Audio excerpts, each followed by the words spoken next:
Can you explain, if you don't mind, the gang members' code to Cowboy testifying and Carrie Lathan refusing to testify in regards to the Nipsey Hussle murder?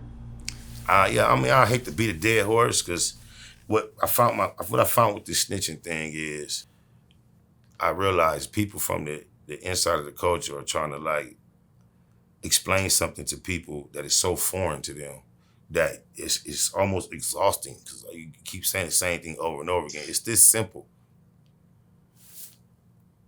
Gang members, affiliates do not cooperate with law enforcement, period. There's no degrees, levels, and none of that. You don't get down. You say nothing. You know nothing, saw nothing, hear no, see no. It's period. That's it. And what he did is so far on the opposite end of the spectrum. I mean, like, what is it to discuss?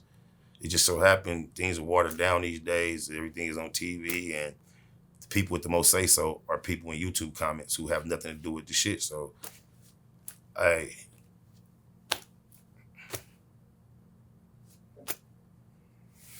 Okay, can you tell me how you deal with Reggie Wright because he is former police, or is that because he retired so long ago it's not really an issue?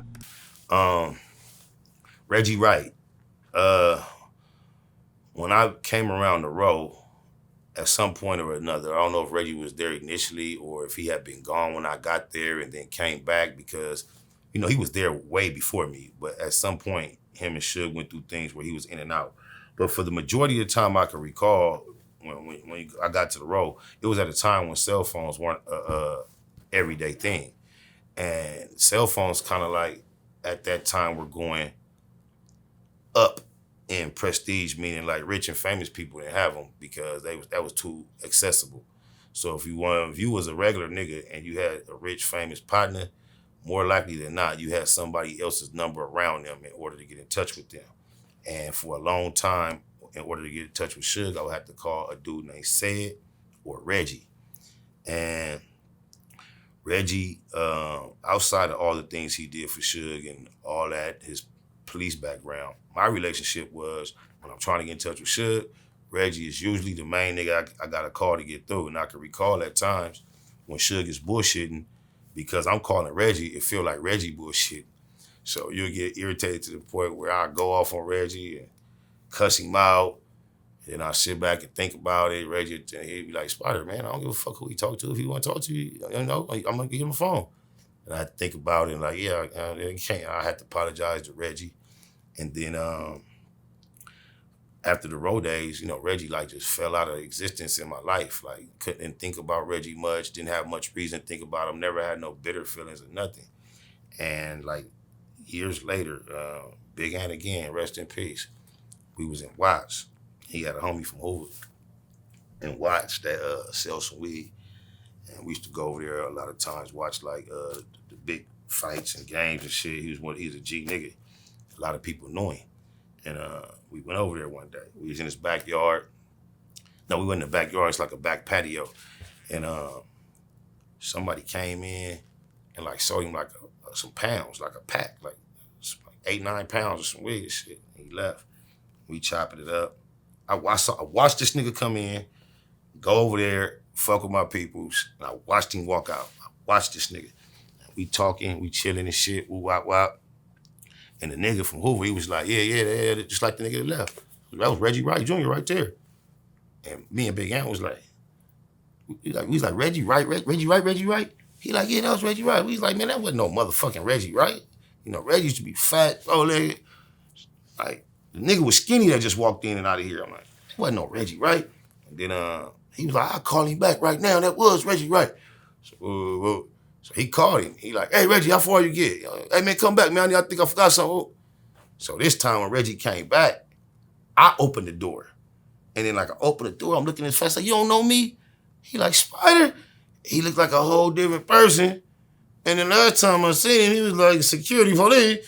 And now he was heavy in the game. Doing something way in there.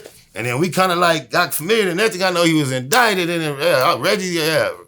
But then come out on the other side of everything when he got involved in the podcasting with the Gangster Chronicles.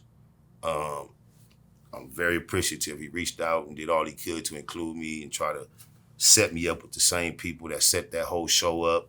And ever since I've been doing this live shit, he's included me in anything that he could, any resources that he's had available. Free Mike DeRoe, my homie Lil Al from Southside Compton. We got a campaign going where we trying to, he's unjustly serving life, but Reggie Wright Jr. and Sr. have not only expressed interest, but they've also shown some effort in assisting us on getting the homie out. So, you know, all in all through Reggie, you know, I've learned to appreciate him quite a bit through life, man. He's turned out to be a good friend to have. I respect him and his pops. Reggie he has walked a thin line that many cannot say they walk. I don't even want to act as if I'm the expert in how to describe how he pulled it off, but he has. And you just know this. I just spoke about how him and his father would like to see my childhood friend, Mike DeRoe, free. And from my perspective and Mike's perspective, we assumed that Reggie Sr. could be a lot more helpful based on his background and his prestige in law enforcement. And after some time, I was able to get Lil Al on the phone with Reggie Sr. and Jr. on a conference call. And as we were making our appeal for assistance, Sr. had to make kind of clear to us, like, as much as you think I'm a decorated law enforcement retiree, just think about it. There's a such thing as the Compton Sheriffs and no longer the Compton Police. And it wasn't a friendly exchange. And his daddy was sitting at the top of the Compton Police. He was trying to let us know that, hey, I'm willing to do anything I can, but my hands is kind of tied. I'm not as viewed as squeaky clean as you might think at the higher levels. So, you know, when the game get real deep, so even we know with the mobsters and all that in the 30s and the 40s and the 50s, having a cop in your pocket is essential when you're really getting down. So the concept of dealing with an officer to a certain extent is deep. Cooperating is a whole nother thing. It's one thing to be dealing with a police that's on your team. It's another thing for you to be dealing with the police and you on their team.